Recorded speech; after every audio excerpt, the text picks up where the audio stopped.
కొలస్సీలకు రాసిన పత్రిక 2వ అధ్యాయం 16-17 వచనాలు. కాబట్టి అన్నపానముల విషయములోనైనను, పండుగ, అమావాస్య, విశ్రాంతి దినము అను వాటి విషయములోనైనను మీకు తీర్పు తీర్చనెవనికిని అవకాశమియ్యకుడి. ఇవి రాబోవు వాటి ఛాయయే గాని నిజస్వరూపము క్రీస్తులో ఉన్నది. ప్రార్థన చేసుకుందాం. ప్రేమ కలిగిన మా పరలోకపు తండ్రి, మీ ఘనమైన అతి పరిశుద్ధమైన నామానికి వందనాలు, స్తోత్రాలు ప్రభువా. ఉదయకాల సమయంలో మీ సన్నిధికి చేరి మిమ్మల్ని స్తుతించడానికి, ఆరాధించడానికి దయచేసిన మరొక గొప్ప అవకాశాన్ని బట్టి, పునరుద్ధాన దినాన్ని బట్టి మిమ్మల్ని స్తుతిస్తూ, మిమ్మల్ని ఆరాధిస్తూ ఘనపరుస్తూ ఉన్నాం. అలాగే ప్రభువా నాయన, ఈ సమయంలో వాక్యపు వెలుగులో మమ్మల్ని మేము పరిశీలించుకోవడానికి దయచేసిన మరొక గొప్ప అవకాశాన్ని బట్టి మిమ్మల్ని స్తుతిస్తూ ఉన్నాం. మీ గొప్పతనాన్ని బట్టి, ఔన్నత్యాన్ని బట్టి, మీ యొక్క ప్రేమను బట్టి, వాత్సల్యతను బట్టి, విశ్వాస్యతను బట్టి, సార్వభౌమాధికారాన్ని బట్టి మిమ్మల్ని స్తుతిస్తూ, ఆరాధిస్తూ కనపరుస్తూ ఉన్నాం. తండ్రి, సమయంలో మాతో మాట్లాడమని, మనుషుల మాటల వలన ఏమీ ఉపయోగం లేదని నమ్మి ప్రభువా ఒప్పుకుంటూ, ప్రభువా మీ స్వరం వినిపించమని, పరిశుద్ధాత్మదేవ మీ యొక్క స్వరం వినిపించమని ప్రాధేయపడతా ఉన్నాం. మీ సన్నిధిని అనుభవించడానికి, మా జీవితాల్లో ఆత్మీయంగా మేలు పొందుకోవడానికి, ఆశీర్వదింపబడడానికి కృప చూపించమని ప్రాధేయపడతా ఉన్నాం. విన్న ప్రతి ఒక్కరిని మీ దీవెనలతో నింపమని, ఆత్మీయంగా ఎదగడానికి, సరైన తీర్మానాలు తీర్మానించుకోవడానికి కావలసిన విశ్వాసం, ధైర్యం దయచేయమని, ప్రతి ఆటంకాన్ని, అంధకార శక్తులను లయపరచమని యేసు ప్రభు వారి అతి పరిశుద్ధమైన నామంలో ప్రార్థన అడిగి వేడుకొంచున్నాం తండ్రి, ఆమెన్. ఒకసారి ఒక ఆయన కొన్ని చెట్లు నరకడానికి ఆయన ఒప్పుకున్నాడు. అంటే ఎన్ని చెట్లు నరికితే అంత డబ్బులు ఆయనకి పే చేస్తారు. అయితే ఆ కంపెనీ వాళ్ళ ఇంతకుముందు కూడా చాలామంది చేత ట్రీస్ అవి కట్ చేయించారు. అయితే నార్మల్గా యావరేజ్గా ఒక పర్సన్, ఒక వ్యక్తి ఒక 15 చెట్లను నరకగలడు, కట్ చేయగలడు. ఒక బ్లేడ్ తీసుకొని కట్ చేస్తారు, రంపంలాగా ఉంటుంది కదా, దాంతో కట్ చేస్తారు. అయితే ఈయన బాగా కష్టపడి ఎక్కువ చెట్లు నరికి డబ్బులు సంపాదించుకుందామని దానికి ఒప్పుకున్నాడు. అయితే మొదటి రోజు కట్ చేశాడు, 10 చెట్లు మాత్రమే నరకగలిగాడు. ఆ తర్వాత కట్ చేయగలిగాడు. రెండవ రోజు కూడా 10 చెట్లు, మళ్ళీ ఎక్కువ కష్టపడ్డాడు రెండో రోజు. అయినా సరే 10 కట్ చేయగలిగాడు. అయితే మూడవ రోజు ఇంకా కష్టపడాలి, ఇదేంటి 10 చెట్లతో ఆగిపోతుంది అనుకొని ఎక్కువసేపు కష్టపడ్డాడు. కానీ అంతసేపు కష్టపడ్డా 7 మాత్రమే ఆయన కట్ చేయగలిగాడు, 7 చెట్లు. ఆ తర్వాత 4వ రోజు చూస్తే ఇంకా తగ్గిపోయి 5 చెట్లు మాత్రమే నరకగలిగాడు. ఏంటబ్బా అని ఆలోచించుకున్నాడు. ఇంత కష్టపడినా, ఎంత ఎక్కువ కష్టపడినా సరే ఇంకా రోజు తగ్గిపోతుందంటే అసలు విషయం ఏంటంటే, తను ఏదైతే రంపంతో కోస్తున్నాడో అది షార్ప్గా లేదు, అది మొండి బారిపోయింది. దానివలన అతను ఎంత కష్టపడ్డా సరే ఎక్కువ కట్ చేయలేకపోతున్నాడు చెట్లని. సో ఇది ఇది ఎందుకు జ్ఞాపకం చేసుకున్నాం అంటే, క్రైస్తవ జీవితం అనేది సొంత తలంపులతో, సొంత ఆలోచనలతో కష్టపడి, లేకపోతే ఏదో నిగ్రహించుకొని మనస్సుల్ని నడిపించుకునేది కాదు. క్రైస్తవ జీవితం అనేది ఏదో ఎక్సర్సైజులు చేసేది, లేకపోతే యోగాలు చేసేది, లేకపోతే మెడిటేషన్స్, ఇలాంటివన్నీ వాటిల్లో లేదు. దేవునితో మనకున్న సంబంధం, దాని మీద మన క్రైస్తవ జీవితం ఆధారపడింది. దేవునితో ఉన్నటువంటి ఒక రిలేషన్షిప్, క్రిస్టియానిటీ అనేది దేవునితో ఉన్నటువంటి ఒక సంబంధం, రిలేషన్షిప్ మీద ఆధారపడిందని మనకు తెలుసు. ఇక్కడ చూడండి, కొలస్సీలకు రాసిన పత్రికలో మనం 2వ అధ్యాయంలో 16వ వచనంలో 17వ వచనంలో చూస్తే, అన్నపానముల విషయంలోనైనను, పండుగ, అమావాస్య, విశ్రాంతి దినము అనువాటి విషయంలోనైనను ఎవరికి అవకాశం ఇవ్వద్దు తీర్పు తీర్చడానికి అని చెప్తూ అవన్నీ ఏంటంటే అంటే పాత నిబంధన కాలంలో ఈ యొక్క చాలా విశ్రాంతి దినాలని లేకపోతే పండుగలని లేకపోతే చాలా నియమాలు ఉండేవి, ఆచరించేవాళ్ళు. అవన్నీ ఏంటంటే ఒక షాడో లాగా ఉన్నాయి. అది నిజస్వరూపం కాదు. నిజస్వరూపం అవంతా ఛాయే, రాబో వాటి ఛాయ. అంటే ఈ రాబో వాటి అంటే యేసు ప్రభు వారి గురించిన మాట. ఇది నిజస్వరూపం యేసు ప్రభు వారిలో ఉంది. అంటే క్రైస్తవ జీవితం అనేది పాత నిబంధన కాలంలో మనం చూస్తే చాలా ఆచారాలు ఉండేవి. అవన్నీ ఒక ఛాయలాగా ఉన్నాయి, కానీ ఆ ఛాయ యొక్క నిజస్వరూపం యేసు ప్రభు వారిలో ఉంది. అంటే ఏంటి? చాలాసార్లు ఈ రోజుల్లో మనం చూస్తే క్రైస్తవులు మొదటి శతాబ్దం నుంచి ఉన్నటువంటి ఒక సమస్య ఏంటంటే పాత నిబంధన కాలంలోనే జీవించేవాళ్ళు. అంటే పాత నిబంధన ఆ యొక్క కాలంలో జీవన శైలినే ఇంకా జీవిస్తూ ఉన్నవాళ్ళు.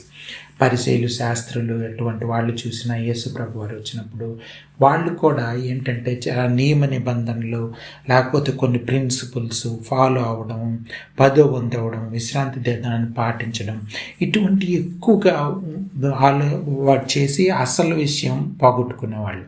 అంటే దేవుని మీద ఆధారపడే జీవితం కాకుండా ఈ రూల్స్ మీద ఆధారపడే జీవితం మీద ఆధారపడేవాళ్ళు. ఇది ఇప్పటికీ కూడా చాలామంది పాత నిబంధన జీవితాన్ని, అటువంటి జీవితాన్ని జీవించే క్రైస్తవులు అనేక మంది మనకు కనిపిస్తారు. అంటే కొన్ని ఆచారాలు పాటించడం, ఉపవాసాలు ఉండడం, లేకపోతే నాన్ వెజ్ మానేయడం, లేకపోతే ఇటువంటి అన్నీ కూడా అంటే కొన్ని దినాల్లోనే ఇటువంటి పాటించడం. దేవుని నడిపింపు కాకుండా, నేను చెప్పేది ఉపవాసం ఉండకూడదని కాదు, లేకపోతే ప్రార్థన చేయకూడదని కాదు. నేను చెప్పేది ఏంటంటే ముఖ్యంగా దేవుని ప్రేరేపణ, దేవుని మీద ఆధారపడి నిర్ణయాలు తీసుకోవాలి. ఏదైనా సరే దేవుని నడిపింపు మీద ఆధారపడేది క్రైస్తవ జీవితం. రిలేషన్షిప్ మీద ఆధారపడేదని మనం జ్ఞాపకం చేసుకున్నాం. సో అది కాకుండా మనం ఏం చేసినా సరే, ఎంత కష్టపడ్డా, ఎలాగ మనం క్రైస్తవ జీవితాన్ని కొనసాగించాలనుకున్నా అయ్యేది కాదు.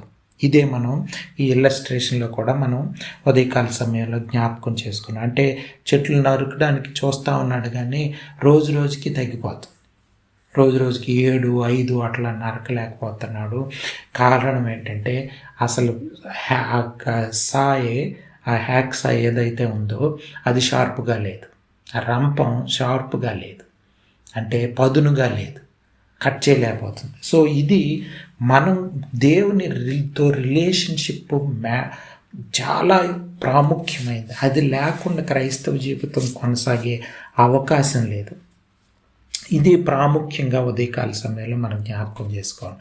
యేసు ప్రభు వారిలో క్రైస్తవ జీవితం ఉంది, నిజమైన జీవితం యేసు ప్రభు వారిలో ఉంది. అంటే యేసు ప్రభు వారి లోకానికి వచ్చినప్పుడు ఎటువంటి జీవితం జీవించారన్న దాని మీదే క్రైస్తవ జీవితం. ఆ జీవితం మనకి ఇవ్వడానికే యేసు ప్రభు వారి లోకానికి వచ్చి మన పాపాలను క్షమించి మనల్ని సెట్ చేసి మనకు రక్షణ దయచేసి ఇవన్నీ చేసింది దేనికంటే, మనకు నూతన జీవితం ఇచ్చింది దేనికంటే, ఆయన మీద ఆధారపడి బ్రతకడానికే ఇటువంటి జీవితం మనకు దేవుడు ఇచ్చాడు. చూడండి, పాత నిబంధన కాలంలో విశ్రాంతి దినాలు పాటించడం ఇటువంటి ఎక్కువ చేసేవాళ్ళు.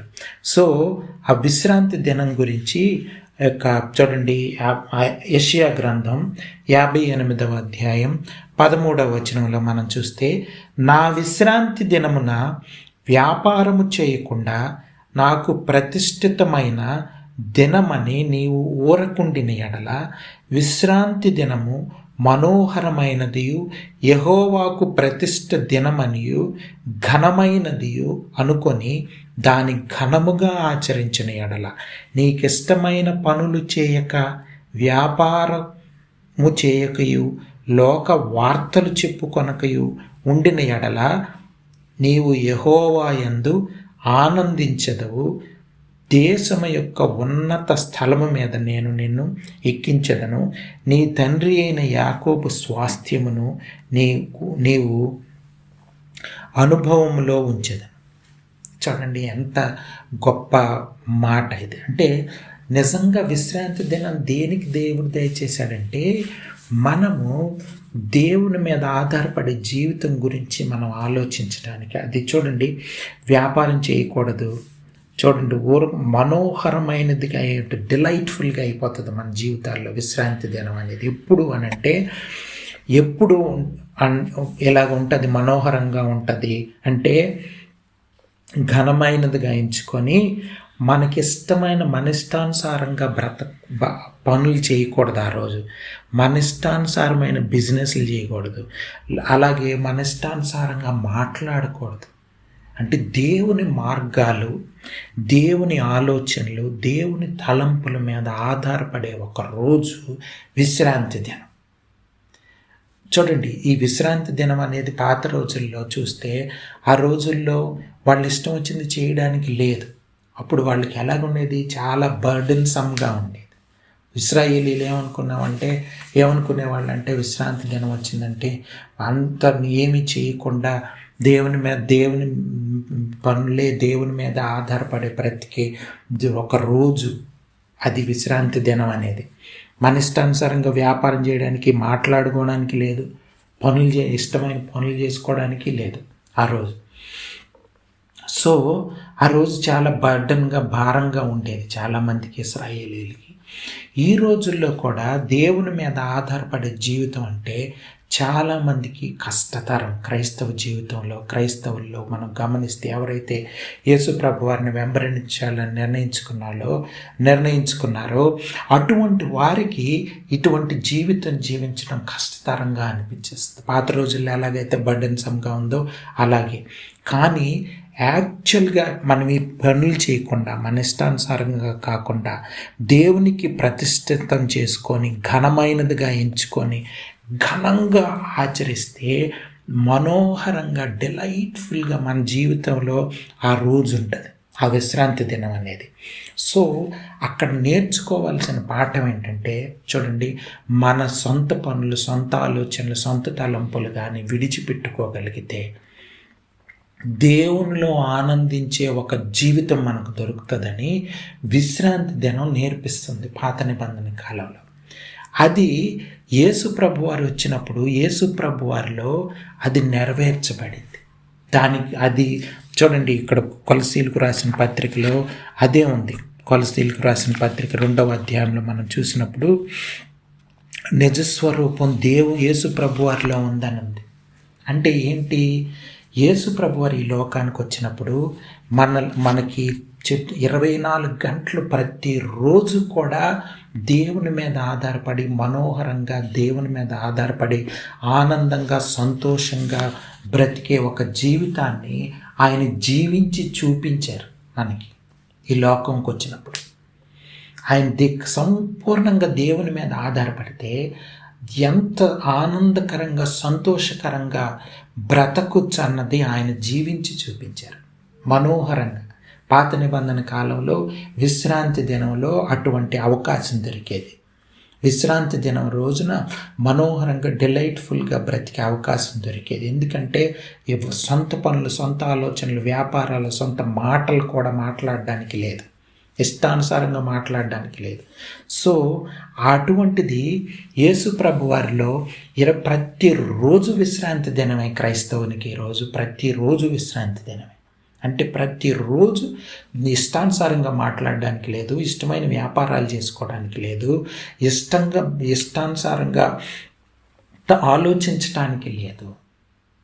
యేసు ప్రభు ఎందుకు లేదు అంటే వాటి నుంచి అవన్నీ పాపపు తలంపులు, అవి మనల్ని నాశనం వైపు నడిపించేవి. ఇది డిస్ట్రక్టివ్ లైఫ్. యాడమిక్ లైఫ్ అనేది మానవ జీవితం, ఆదాము నుంచి వచ్చినటువంటి ఆ జీవితం అనేది ఒక డిస్ట్రక్టివ్ లైఫ్. అంటే మనల్ని నాశనం చేసేస్తుంది. అలాగే యేసు ప్రభు వారు ఈ లోకానికి వచ్చి చూపించిన జీవితం ఇండిస్ట్రక్టబుల్ లైఫ్. అంటే ఏంటి, మనల్ని నిత్య జీవం వైపు, మనోహరమైనటువంటి ఒక జీవితం వైపు, అసలు ఈ నిత్య నాశనం నుంచి మనల్ని తప్పించే ఒక జీవితం యేసు ప్రభు వారి జీవితం. ఆ జీవితం గురించి పరిచయం చేయడానికే పాత నిబంధన కాలంలో అనేకమైనటువంటి ఇవి దేవుడు చూపించాడు. అంటే దేవునిలో ఆనందించగలిగే జీవితం గురించి దేవుడు పరిచయం చేశాడు ఇశ్రాయేలీయులకి. వాళ్ళు 10వ వంతు ఇచ్చేవాళ్ళు.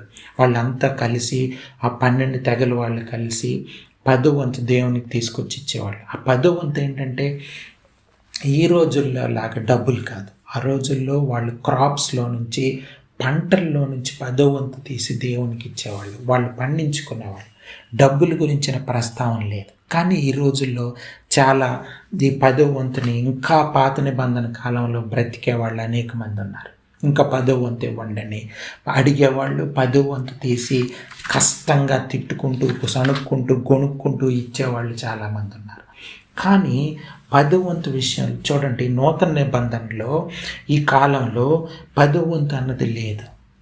చూడండి, లూకాసు వార్త 14వ అధ్యాయం 33వ వచనంలో యేసు ప్రభు వారి క్రైస్తవ జీవితం గురించి ఎలా చెప్తున్నారో చూడండి.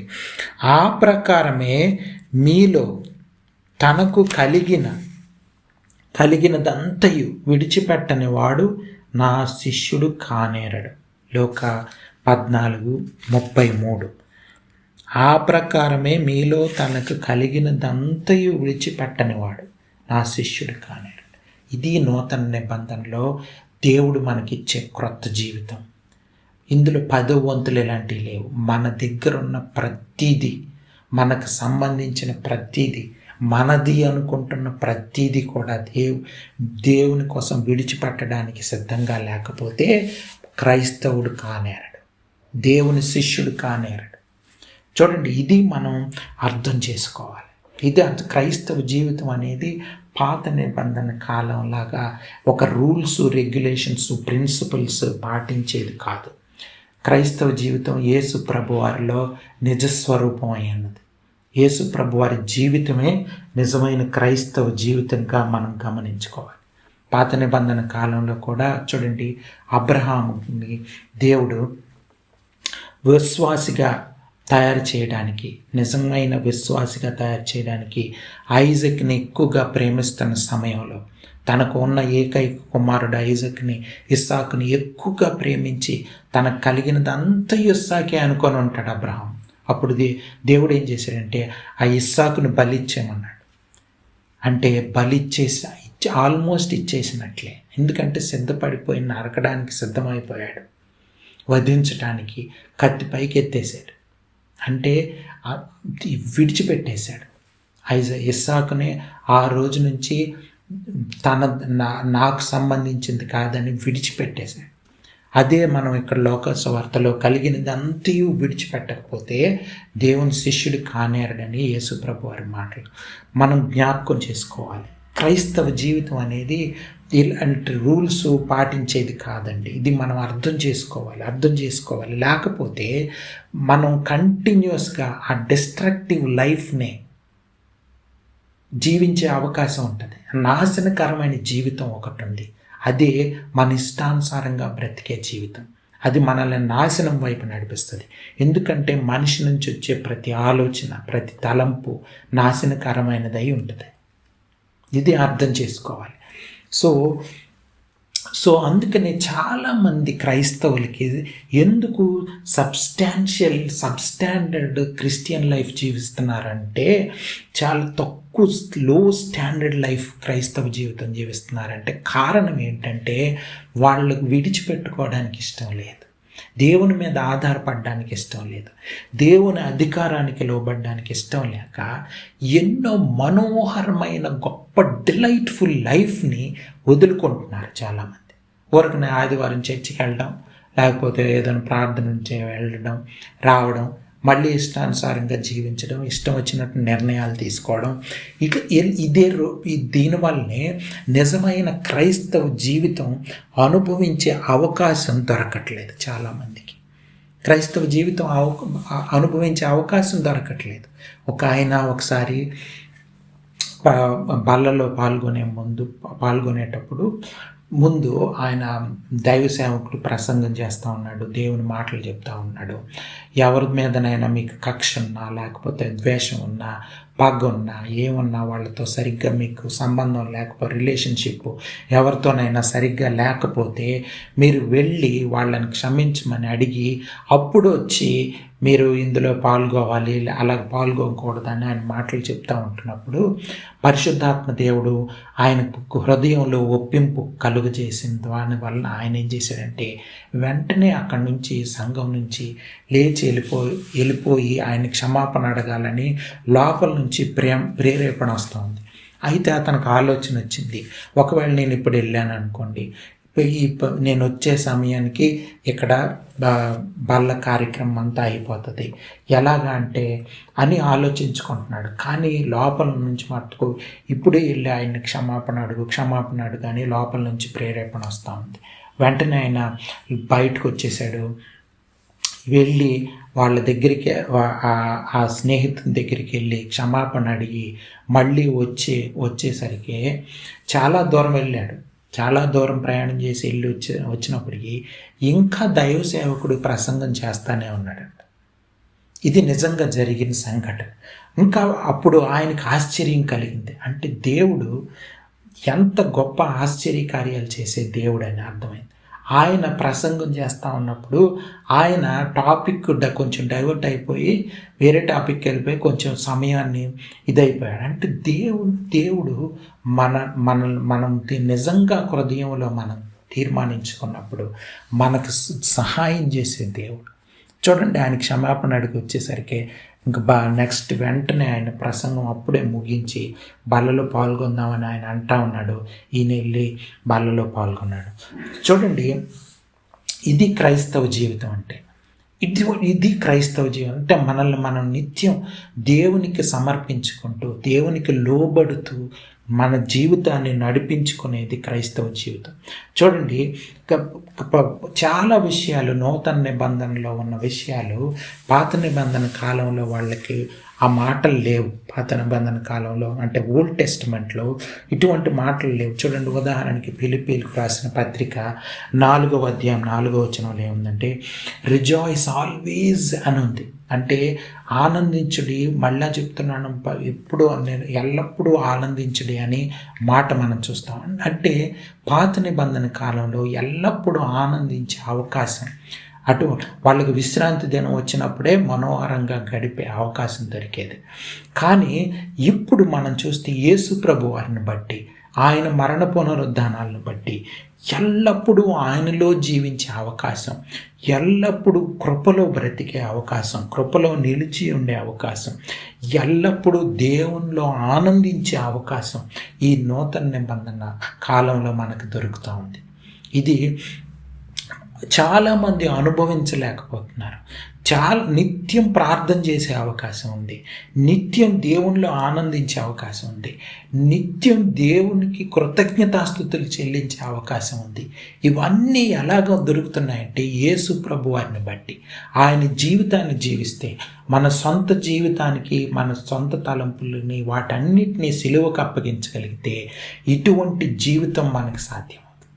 చాలామంది ఈ జీవితాన్ని తెలుసుకోలేక ఏవో పాటించి ఉపవాస 40 దినాలు ఉపవాసం ఉండి నాన్ వెజ్ మానేసి, లేకపోతే బట్టలు కొత్త బట్టలు మానేసి పాత బట్టలు కట్టుకొని రకరకాలు చేయడం ద్వారా, అలాంటి వాటి ద్వారా ఏమీ ఉపయోగం లేదండి. ఏం ఉపయోగం లేదు. మనం చేయాల్సింది ఏంటంటే దేవుని మీద ఆధారపడ్డం, ఆయన తలంపుల మీద. పరిశుద్ధాత్మ దేవుడు మన హృదయంలో ఎవరైతే యేసు ప్రభు వారిని అంగీకరించారో వాళ్ళ హృదయంలో పరిశుద్ధాత్మ దేవుడు ఎందుకున్నాడో తెలుసా? మనల్ని యేసు ప్రభు వారి జీవితం జీవింపజేయడానికే పరిశుద్ధాత్మ దేవుడు మన హృదయాల్లో జీవిస్తూ ఉన్నాడు. ఇది మనం అర్థం చేసుకోవాలి. చూడండి, పౌలు భక్తుడు ఆ యొక్క అపోస్తల కార్యముల గ్రంథంలో ఒక మాట ఉంది, చదువుతున్నాను చూడండి. అపోస్తల కార్యముల గ్రంథం 24వ అధ్యాయం అపోస్తల కార్యముల గ్రంథం 24వ అధ్యాయం 16వ వచనం.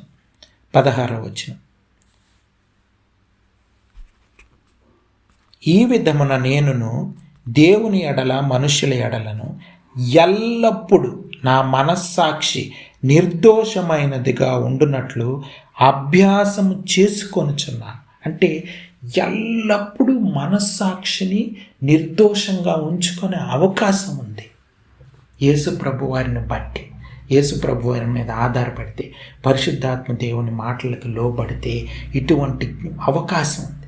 ఎల్లప్పుడూ ప్రార్థన చేసి ఎల్లప్పుడూ దేవునికి కృతజ్ఞతాస్తుతులు చెల్లించే అవకాశం. చూడండి, పేతురు రాసిన 2వ పత్రిక